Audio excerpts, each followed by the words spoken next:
So, today we're going to do something a little different. We're not just learning about a new topic. We're actually going to try and upgrade our mental operating system. We're going to move beyond that simple, on-off switch of binary thinking to something way more powerful. Okay, let's just dive right in with a question that's probably going to make your brain itch a little bit. Can something be opposed and not opposed at the very same time? I know, it sounds like a total contradiction, right? Like it breaks the basic rules of logic. But what if I told you that's not a bug, but a feature of a much more advanced OS? All right, here's the roadmap for our upgrade. First up, we'll take a hard look at our default operating system. Then we'll explore a really powerful alternative, the logic of an ecosystem, and I'm going to give you a map for reality to help you navigate it. We're also going to uncover the hidden danger of definition, we'll analyze a pattern of intelligence without self-protection, and finally, we'll totally transform our view to see that knowledge isn't a possession.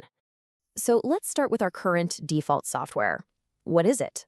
Well, it's a really powerful tool that I like to call the logic of the knife. This is basically dualism. It's the logic of exclusion. Think of it like this. It operates by cutting reality up into these clean, separate, opposing pieces. If you're right, I must be wrong. If this is a cup, it absolutely cannot be a bowl. It just slices the world into either or. Now look, this knife isn't a bad thing. Not at all. In fact, it's absolutely crucial for survival. You really need to know and know quickly if that's a tiger in the bush or not. But here's the problem. When you try to apply that same dissecting logic to something complex, like life itself, you end up destroying the very thing you're trying to understand. You get all the parts, sure, but you lose the frog. So, if the knife has its limits, what's the alternative? Well, let's dive into the logic of an ecosystem, which takes us way beyond the simple win-lose of a zero-sum game. Think about this shift in perspective for a second.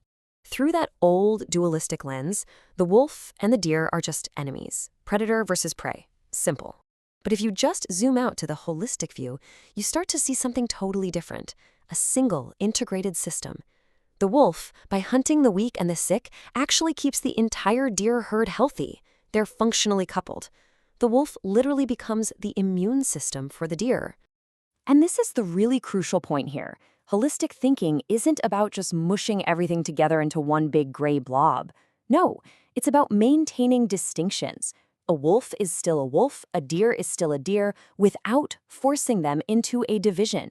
Their very difference is what makes the whole ecosystem alive and dynamic.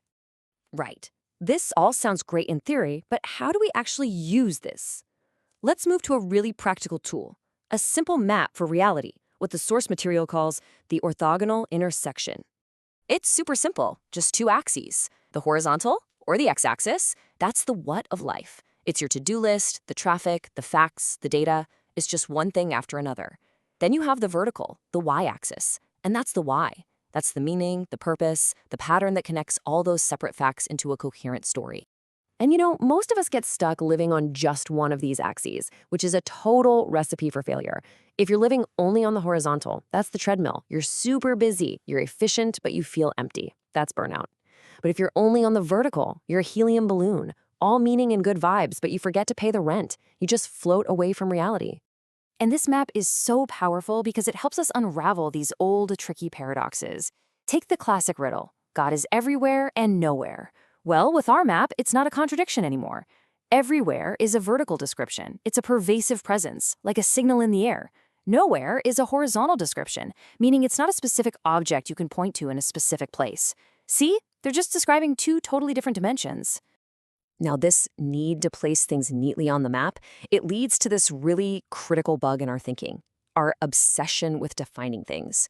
It's really a desire for control, but it's a dangerous one. Let's call it the logic of the bucket and the ocean. So this brings us to a whole new way of looking at the word idol. An idol isn't just some golden statue. No, it's a conceptual error. It's when you take your bucket of water, your small, manageable, neat definition, and you mistake it for the entire infinite ocean of reality. You end up worshiping your own concept, not the real thing. So how do we talk about the ocean without just grabbing a bucket? Well, we do it through negation, kind of like a sculptor. Think about it. Michelangelo didn't add anything to that block of marble to create David. He just chipped away everything that wasn't David.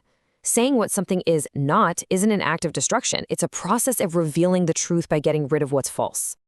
Okay, now let's look at a case study of this new OS in action.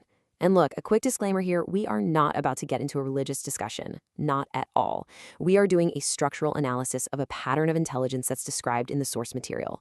We're looking at the software, not the fan club. So the absolute core of this pattern is what's called undistorted intelligence. Just think about that for a second. It's an intelligence that's no longer organized around protecting itself. It doesn't filter reality through those constant questions of, am I safe? Do they like me? Am I winning? I want you to imagine this kind of intelligence in an interrogation room. The interrogator, he's trying everything to find a lever. He tries fear, flattery, making deals, appealing to vanity. He's pushing every button he can find. But this intelligence, it doesn't react. It just doesn't take the bait, because there's nothing to protect.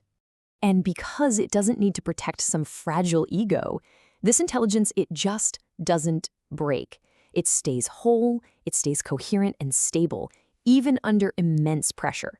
It becomes a source of gravity, a point of orientation for everyone else who's flailing around in the mud. So to really operate this way, we have to fundamentally change our whole relationship with knowledge itself. It's time to stop trying to stand on solid ground and, well, learn how to surf. And this is the final massive shift.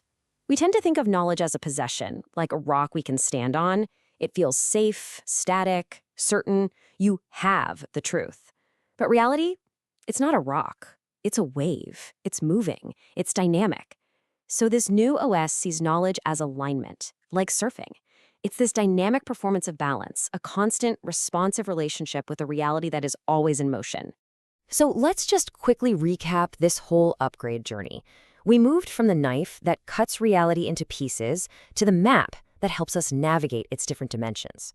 We went from the bucket that tries to contain truth to the pattern that embodies it without any fear, and finally to the surfboard that lets us dynamically align with it. So why does any of this matter? What's the big takeaway here? Honestly, it's relief. It's the relief from that crushing pressure to always choose. You don't have to choose between science and meaning, or logic and spirit. You have permission to be complex, to hold that tension, to exist right there at the intersection. We'll leave you with one final question to really chew on. It's a question about certainty itself. As you look at your strongest beliefs, the things you're most sure of, just ask yourself this. Are you truly engaged with the vast, mysterious ocean of reality? Or have you just fallen in love with your own small, safe, and perfectly defined bucket?